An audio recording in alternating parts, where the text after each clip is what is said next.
So, moving on to the last thing is Titans Season 3. So, for those who are new to Titans or have watched it, I don't know when this season started. When did the season start? Give me 1 second. When did this? I want to say, was it like July or August? Have The to show? throw I into think the August. audience. I never watched Titans, but I do love the Teen Titans animated series. So this might be This might be interesting for you to hear. This might actually make you watch it. Might. I have a very mixed opinion on Titans. I have a mixed opinion too, but I'm gonna get into it. I have a very mixed opinion on Titans, but I would say that my mixed opinion has not stopped me from watching the show. So, starting off with my rating, I'm giving Titans Season 3 a 6.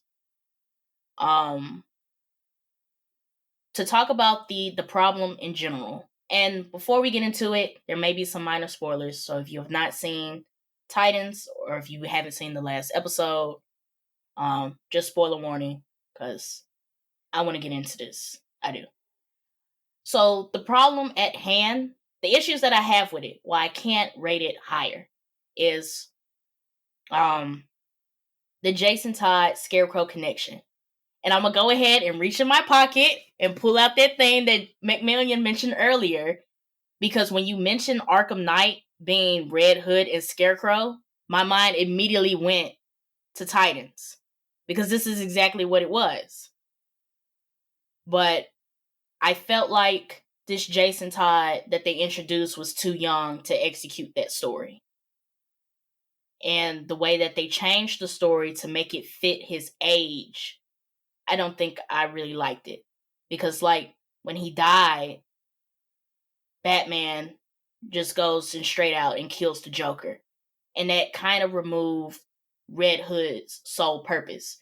Because when Jason Todd got resurrected from being killed by Joker, his vengeance, his purpose came from the fact that after he died, Batman still let Joker live.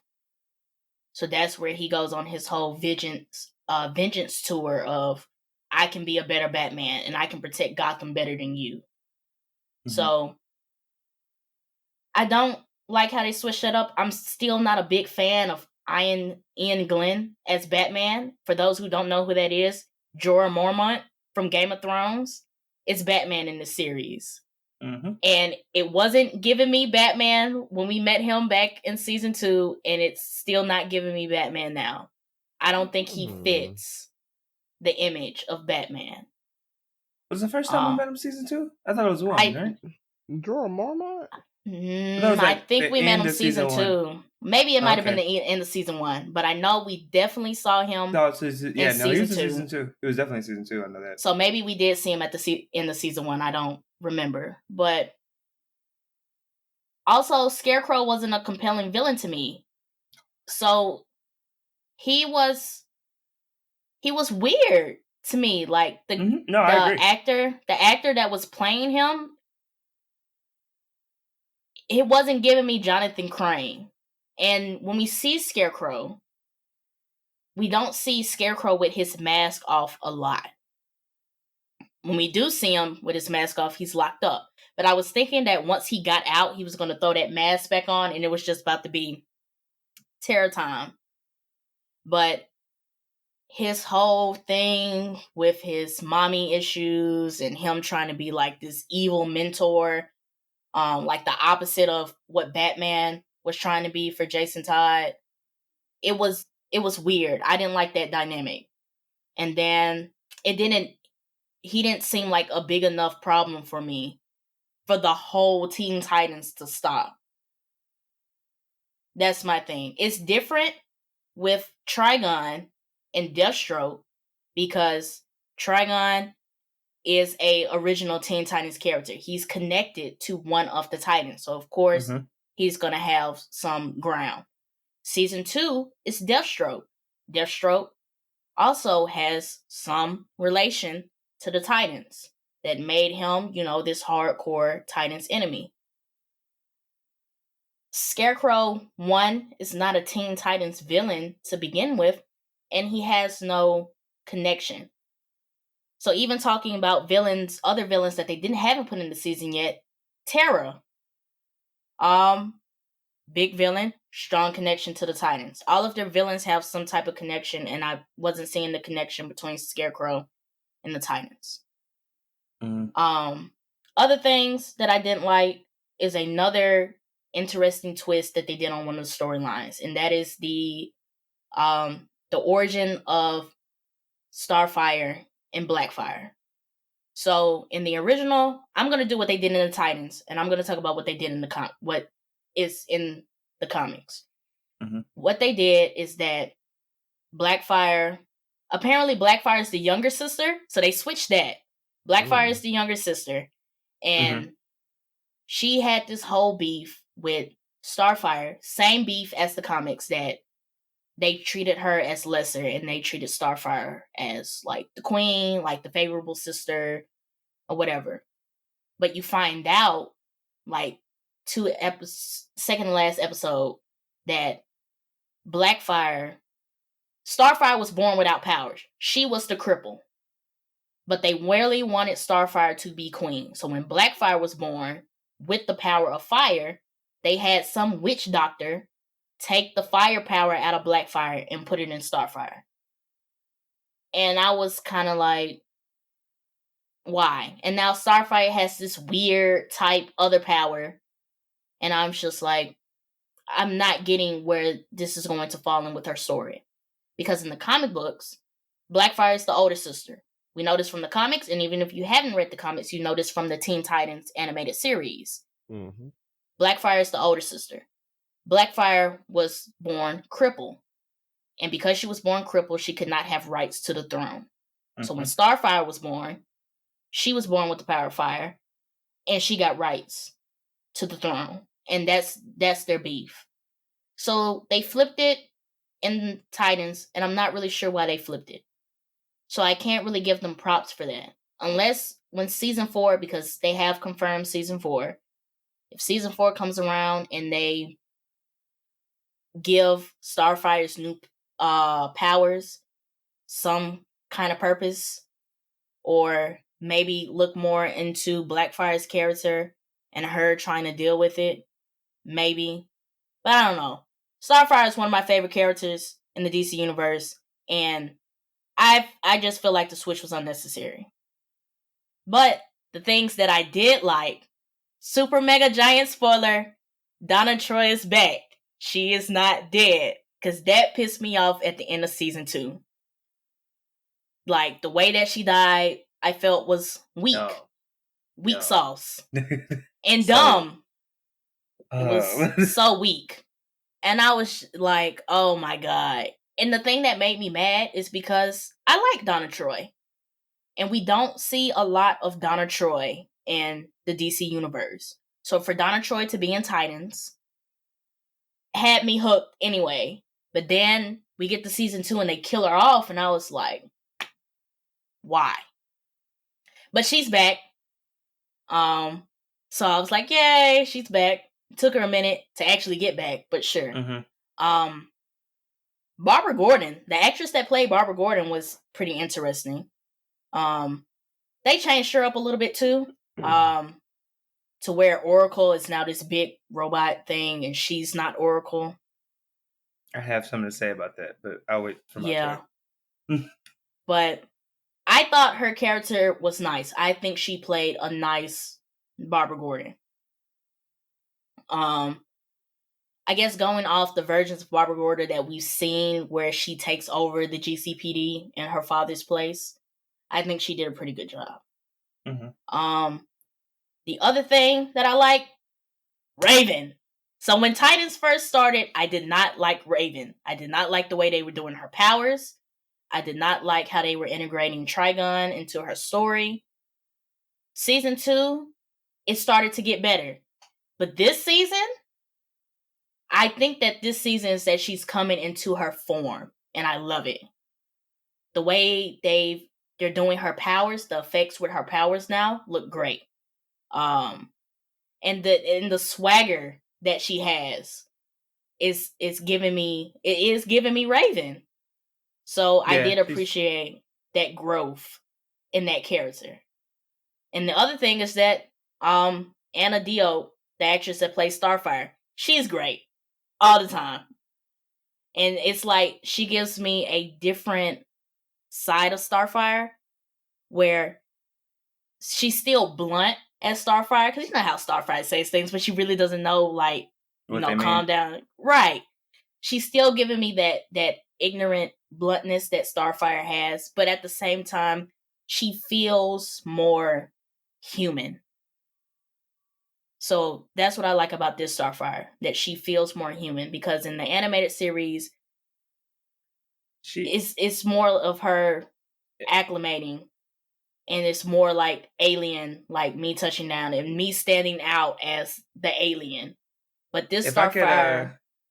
If I could comment on that, if I could comment on it, I feel like the way the route they're taking her live action counterpart is, it feels more Wonder Woman-ish, where like I come from a different world, so my customs are odd, but I'm still like, it doesn't feel as like I'm a dunce. I don't understand things. It's more of just like, oh, these are my customs.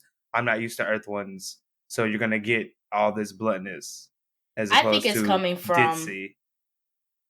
I think it's just coming from older, because in the comics, when Starfire when she has been staying on Earth for years, she does turn into this type of character that is already settled in American culture. Okay. Because she's she's a model, and we kind of sort of got that like in season 1 when we first got introduced to Starfire. Like, we get she was a model, she was doing other stuff, she was dating Dick Grayson and all this other stuff. So I feel like that's where they were going with her character. The older, okay. Right. Yeah. Because I don't know much about the origin Teen Titans. Like, I know more of like the newer comic stuff. Mm-hmm. Okay. But and then my last question mark is, where are they going with Tim Drake? So I feel like we're just recycling. I just feel like we're recycling Robins at this point. I have questions about that too. He's a question mark for me. Yeah. Yeah. All right. Wait. Were you done with your? I guess. Yeah, that was all my things. Okay. Since Ryan hasn't watched it, I guess I'll go. Turn season 3. If you don't know much about me, let me just introduce you to something. I'm a huge Batman family fan. I have so many mixed feelings about this season, because I love Under the Red Hood is probably one of my favorite DC storylines, and this season felt like it was trying to do it in their own special way. But if everyone knows the saying, if it's not broke, don't fix it. It was not broken. And they played with it too much, in my personal opinion. Like, he came back within a week. Yeah. Bruce's whole thing was, like you said, he killed the Joker and then he left. And I was like, this kind of seems like it to me. It actually would have been interesting to see what it would have been like if Bruce stayed in Gotham after he killed the Joker. Because I feel like there would have been a more compelling story to see Dick and Bruce try and rehabilitate Jason than it just be Dick Grayson and the Teen Titans. But, right, and that's how it was. Well, minus the Titans, but that's how it was in the movie. Bruce and Nightwing were both dealing with the fact that Jason was back, or they were dealing with the Red Hood. But I would have liked to see. I would like to see, like, the dynamic would have been like how different it would have been, since Bruce in this world at least killed the Joker, because in the movie he didn't, and they were fine. And in this one, you can tell that. Well, actually, he didn't really get a chance to react to it. It was kind of just like, I'm gonna wake you up in the middle of the night. I'm gone. Wayne Man is yours. Peace. And I was like, what? Yeah. I was just as confused as he was. So this season, I don't know if I'd give it a 6, because in my mind, they did a lot of things I didn't like. The Donna Troy coming back, I thought was dope, because they did her dirty. I don't know how an Amazon which is basically like a mini god dies to a lamp pole, but they brought it back, so it's fine. That I had so much problems with that. I cannot, but overall, Titans is interesting because it's like they want to tell like a more dark, gritty story of like the Teen Titans in general. But sometimes I feel like they go too far to where it's cheesy. Because the whole thing with the Scarecrow, I'm gonna take you under my wing and be your reverse Batman father. I was like, this feels dumb. I didn't like it. Because Scarecrow, to me, has never needed sidekicks, and I don't think he would need one now. I just feel like he probably would have used him to get out of jail and then almost immediately kill him afterwards, in my personal opinion. But like the episode where he went to visit his mom, I was like, this is stupid. I didn't need this. I needed none of this. I don't know if they were trying to make us feel for him or give him some type of death, but I do agree that whole scene was definitely unnecessary. It didn't make me fear for them more. Jonathan Crane's whole thing is like he's psychotic, but he's also a genius. So I just felt like they didn't really illustrate that enough to me. I felt like I got more of the psychotic person, but you could kind of took the genius away when you were like, I'm going to take Batman's protege and raise him as my own. Knowing how strong Batman's moral compass is, I don't know why you would think that would work, but hey. I was going to say at first when Dick Grayson finds out that the GCPD has been using Scarecrow to solve crimes, I was like, okay, now they're touching on more of his intelligent side. Mm-hmm. But I agree with you. Like, immediately after he broke them out, we lost the intelligence of Jonathan Crane. And it was just like him more on a psychotic spree. Yep. And also, what is it? Not that I didn't like Barbara. I will actually say I really liked Barbara's portrayal. What I did not like is that the way they did Oracle, because to me it didn't illustrate making it an AI and not her manning a supercomputer and showing her skills, her intellectual skills, kind of took away from her character. I just feel like to make it just an AI that all it does is take voice commands. I was like, this is maybe it's because of how little impact it had on this season. Or the way the way that they used it in the season, because you remember they had that part where Scarecrow did hack into Oracle. Yeah, no, I mean that's what I was like. Maybe it's that the way that how impactful they wanted to make it. I just feel like that took away from Barbara's character a bit. I would agree. So I'm not sure if I necessarily liked what they did with the Bat family this season. It felt very off in ways. Like it felt like they were trying to. I don't know. It felt like they were trying to fit the Titans into a purely like Bat family story, and I don't think they should have went that route in my mind. I feel like if they were going to do the Red Hood story and they were going to make it like that, Jason's death should have lasted till the end of the season, and probably got teased that he came back as Red Hood by the end of the season. We should have been a different storyline. I feel like altogether. I'm not sure what they could have done, but I feel like maybe Dick dealing with Tim Drake, that would have been an interesting thing if they made it just that. And him having to deal with the loss of a brother and him having to cope with the fact that he might need to replace him. Like, because Gotham needs a Robin. Because that was the whole reason that Tim, when Tim got added in the comic books, it was like, Batman needs a sidekick. Like, you can't have one without the other, or you kind of, because he starts to lose himself. So it would have been interesting to see if they kind of focused on that more, but we got very little of that, I feel like, this season. But overall, I thought the story that they told was interesting, and it wasn't uninteresting to watch. It was just the parts I had with it mostly could probably come from the fact that like I'm a huge Batman fan. Like, but the stuff around it, like what you said, Raven's character feels a lot better this season to me than she's felt in prior. Like, I really enjoyed her at the end of season 1, but like getting to the end of season 1, probably because of her character, was kind of a drag. I also felt like season 1 was really trying to find its footing. So season 2 I really enjoyed all the way up until the Donna Troy situation. I was like, this is. I'm always bring it back to that because they did her dirty. I'm glad I'm not the only one who's upset about that, because I was just like, because to me, I understand DC does a lot with the Bat family, and which I like because I'm a huge fan of them. But I also I really enjoy the sidekick storylines because the thing is, you always see the main team, and very rarely do you get to see how the younger or the next generation of those characters act.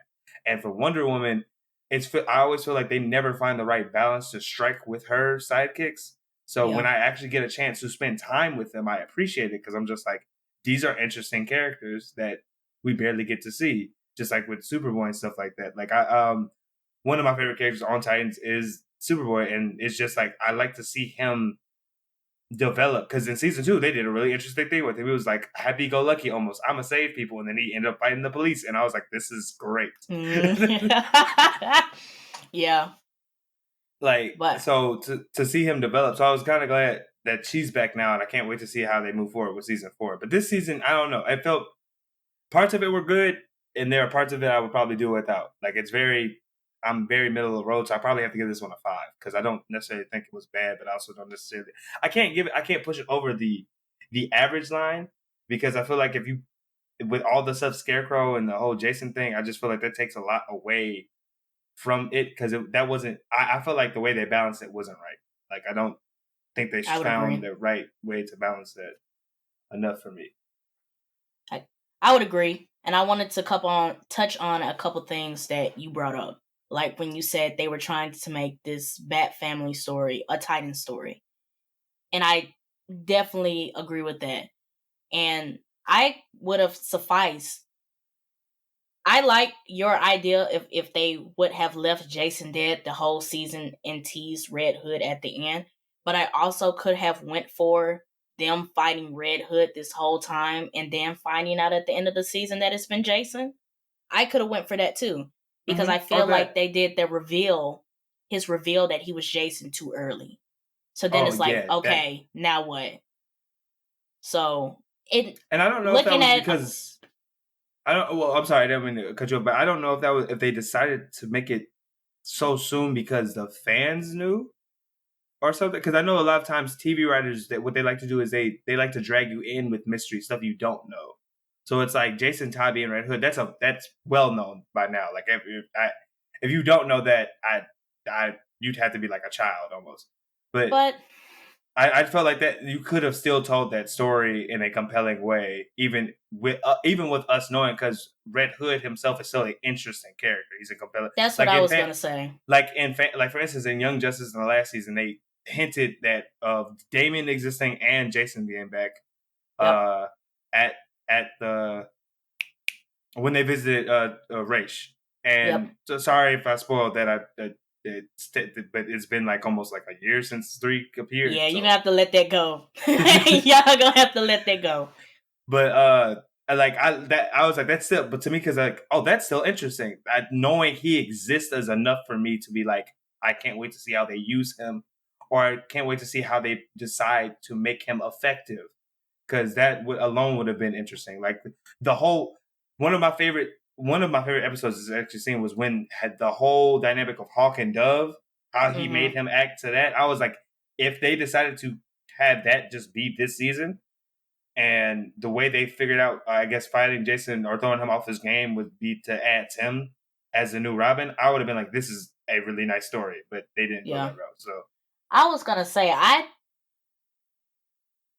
maybe they did reveal him early because, like you said, Red Hood is a known story. He's a known character. We know who he is. But I don't feel like that's a good enough reason for revealing him that early because that was the whole thing in Arkham Knight, and that was the whole thing of Under the Red Hood, that they spent majority of the story fighting Red Hood and trying to figure out who he is. And when it really boiled down to this is Jason, it was like, oh, like you did all this stuff. We spent like an hour and something trying to figure this out.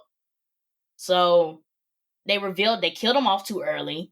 They brought him back too early. And then the way they were trying to salvage the rest of the story, I would have to agree with you. It did not ride with me. And I think they should have left it. I think they should have left it a Bat family story. And I guess this would be one of my other issues. And I may just have to drop this from a 6 to a 5, that the Teen Titans have so many other villains. And for you guys to take a Batman villain and to take this Bat family story and to try to make it a Titan story, I feel like you guys had so much more source material to work with. I mean, personally, while season 2, I really enjoyed it. I really feel like they killed off Deathstroke too fast, and they wasted Ravager much too early. Same. They wasted Jericho too. Yes, because in the comics, Ravager is a very interesting character because the way she gets introduced is that Dick is trying to infiltrate, I think, Deathstroke's, I guess his like mini army. I think because at this time he was leading like a mini like mercenary group or some shit like that, and he was training Ravager to kill Superman. And I was like, this is amazing. This is a amazing plot line. Because the reason she actually ends up losing her eye, I don't know how it happened. I forget how it happened in Titans. But her Deathstroke ends up cutting it out and replacing it with kryptonite so she can kill Superman. And I'm like, if they had even alluded to that a bit in this series, I would have been like, this is dope. I think he did cut her eye in season 2, and that's why she ran away or something like that. Oh, yeah. Okay. So but it wasn't, but I'm saying, like, to me, it was supposed to get her in with the Titans. So, yeah. But I don't know. I just feel like those two characters have such a heavy weight on the Titan team itself that they kind of just went. I feel like they did too much with it early. So that I would agree with you with season 2, but season 3, what I was saying about so many other villains, they could have did Brother Blood. Brother Blood's whole thing. Terra. I feel like they tried to do Ravager and Deathstroke how they did Terra and Deathstroke, and it didn't. Sure. It didn't gel as well. Yeah, it didn't gel the way that Deathstroke and Terra did, but they could even brought Terra into the mix and that would have caused like a whole thing between her, Beast Boy, and Raven. Who else? If they brought in the High Five, Jinx, like they busted Gizmo in episode 1, but they have a whole thing. Gizmo, Jinx. I'm trying to think of more villains. I think they should have saved Trigon too, because Trigon's whole thing, Trigon and Raven's whole thing affected the whole DC universe. It did. In the comic books, it did. And I'm trying to think of the other villains that they had, and I can't think of many. But what I'm just trying to get at is that they had other villains that play into the Titan stories that they could have played on, and I don't think they should have stolen from a Batman story and tried to make it Titans. Yeah. Basically. So, and I also wanted to touch on the thing that you said about the sidekicks. And this is why I like Titans, because it is focused on the sidekicks. And I like that you brought up Donna Troy as a sidekick, because even in Young Justice, when Young Justice first started, it was a sidekick show, but we still had no Wonder Woman sidekick representation. We got some in season 2. Yeah, and they barely touched us, right? Right, Cassandra Cain as Wonder Girl showed up in season 2. Still didn't give my girl Donna Troy no love, but we got a Wonder Girl. We did get one. But when it first started, we get Batman's sidekick, Flash's sidekick. We even got Aqualad. And Aqualad's not really even a popular. He's popular now, but he wasn't really a popular sidekick hero. We got Zatanna. We got Artemis, Red Arrow. We got and Miss Martian. They gave Martian Manhunter a little Martian Manhunter, but we couldn't get Wonder Woman's sidekick. So and that's the other thing that compelled me to the show, is because now we're finding a place for Wonder Woman's sidekick. Now we're fitting her into the stories. True enough, they did kill her off at season 2, but I'm glad they brought her back, and I hope they choose to keep her going forward and keep integrating her into the story. Because what they did in the comics and what they're doing in the show is what I really like, is that her and Dick Grayson are really close. They were really close in the comics. They had a brother-sister type relationship, and that relationship is displayed in the Titan show as well. So I really like that. And I really like how they're going about her character. So, yeah.